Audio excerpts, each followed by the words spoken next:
Welcome again to Joe Stunner Boxing. So Keyshawn Davis moves to 9 wins with 6 KOs, no defeats, no draws. He outpoints Francesco Patera from Belgium, who came in with a 28 wins and 3 defeats record. Never been stopped, Patera. Former EBU champ, actually well known to British fight fans because he came over to England, I think it was 2018, I want to say, and outpointed Lewis Ritson, and then he came back and stopped Paul Hyland Jr. in 6 rounds, and hadn't lost actually since 2017. And like I say, all 3 of his defeats are points defeats. Now, look, Keyshawn Davis. Let's start with the good, okay? Keyshawn Davis is on his 9th fight. He's in against a guy with 31 fights under his, and a big winning record. Not much pop to Patera's punches, only got 10 KOs and 28 wins.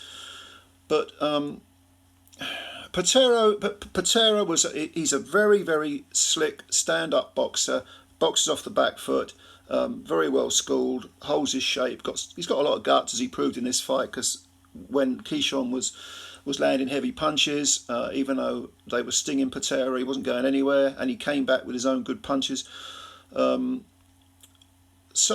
credit to Keyshawn, a ninth victory, 6 KOs, that's fine, that's good. The thing is, they're trying to fast track Keyshawn, and I don't agree with this. I don't agree because this was clearly a learning fight for Davis. He's 24 years old. What's the hurry? You know what I mean? And they're saying, yeah, but Andy Cruz has just turned pro, and they had 4 fights in the amateurs, and Cruz won the lot. But they're trying to build up this rivalry. Okay, I mean, first of all, Andy, I think, is 3 or 4 years older than Keyshawn. But again, I repeat, what's the hurry? Keyshawn is not the finished article, and the lightweight division is stacked. I mean, it's a brilliant division. Why do we have to fast track this kid? To me, this was a really good 10-round win. It was 10 terrific rounds under the belt, but he showed some vulnerabilities. The 3 judges had it like 100. I think 2 had it 100 to 89. 1 had it 99 to 90. I had this 96, 93. I gave it 6 rounds to 4 to Davis, and there was a knockdown in the 8th. I didn't think it was dominant. I thought for the first 6 rounds, it was pretty much even. Maybe 4-2 to Davis. I had it 3-3, but there were a couple of swing rounds, as there normally are in fights. But this idea that he completely dominated Patera and didn't put a foot wrong is complete rubbish. Look, Davis came out in the first round trying to put it on Patera like he said he would. And yeah, Patera did nothing in the round. Clearly it was a Davis round. Second round, pretty much more of the same. Patera a little bit more active, but not much. But Davis wasn't really doing anything. He was neglecting his jab from the start as well. The commentators, echoed my view on that. They commentated on that. They said, look, he needs to be jabbing more. And it's absolutely true.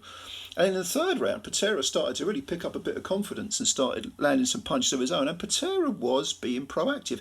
Yes, not all the punches were landing, but Keyshawn wasn't doing much. He was almost looking for one big punch. And it was like he was too relaxed, or he was just waiting for an opportunity. And there were even moments where Keyshawn was the one on the back foot against Patera, who's a back foot fighter, a pure boxer, not much power, doesn't really try to knock you out.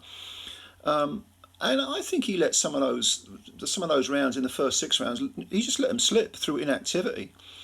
Well, he picked up in the 7th and started to let his heavy hands go. And then in the 8th, he floored Patera. Patera just got too greedy. He moved in through the front door, stood 2 square on, was landing his own sort of annoying punches, which didn't have a great deal of power on them. And Davis just countered with, I think it was a little slight shoulder roll, countered with the right, caught Patera, standing square on, put him over. Reasonably heavy knockdown, but Patera was okay. He got up, and then Davis put it on him. Definitely a 10-8 round, without question. And then in the 9th and the 10th, I thought, was that the 8th round, that knockdown? I think it was. And then in the 9th and the 10th, I thought Davis, I think I actually gave one of those to Patera, or did I? Maybe I've only just finished watching the fight, so yeah, anyway. He definitely finished strong, Davis. So he won this fight for me in the last 4 rounds. And if it had been a 12-rounder, he might have stopped Patera. But Patera was still in there throwing punches. He was still asking questions of Davis and making him think. And yes, Davis has got talent. I'm not convinced he's got Andy Cruz talent. I'm not convinced he's going to be an elite fighter, not by a long shot. But he's a 24-year-old kid. He's got some ability. He can definitely be a threat. He can be a legitimate contender, maybe pick up a belt or two, no question about it. He's got that sort of talent, and I wish him well. But the idea of fast tracking him, I mean, he was hit by Patera. There was Patera shook him with one. I think it was a left hook. And Davis just got a bit sloppy in those early rounds. He wasn't really doing much. And when he'd land a single heavy punch, it's almost like he stood off almost to admire his work, or he thought, well, I've got 10 rounds to do it. I'm not in a hurry. Okay, you can be relaxed, but you can also be a little bit too complacent. And I think I'd like to see someone put their foot in his arse and just say, look, when you're in that ring, you concentrate for every second and you go to town. You really put it on this guy. This guy, he can pinch rounds. Someone like, and to me, Patera was pinching rounds in the first 5-6 rounds. So I think we saw, we know that there's a lot of good things about Keyshawn Davis, and he's going to be a threat at lightweight. But he's talking about jumping to world title shots. I see no reason to do that. No reason. Let him have a few more 10-rounders against, B minus, B, maybe even a B plus fighter. But let him build up a bit of a resume. There's no hurry. All this, we want to put him in with Andy Cruz soon, or we want to, get him a world title shot. A lot of rubbish. It's not how you bring a fighter on. So long as he lives a life, as long as he stays in the gym, as long as he works hard, he'll go places. But there is no hurry. That's my attitude with Keyshawn Davis. Good fighter, I like watching him, but there's still pieces of the jigsaw missing, and you don't find those pieces and put them in the right place overnight. It has to be done slowly. He's only 24. He ain't even in his prime yet. Let him get to that prime before he wins world titles or challenges for world titles, because you want to win them, but you also want to keep them.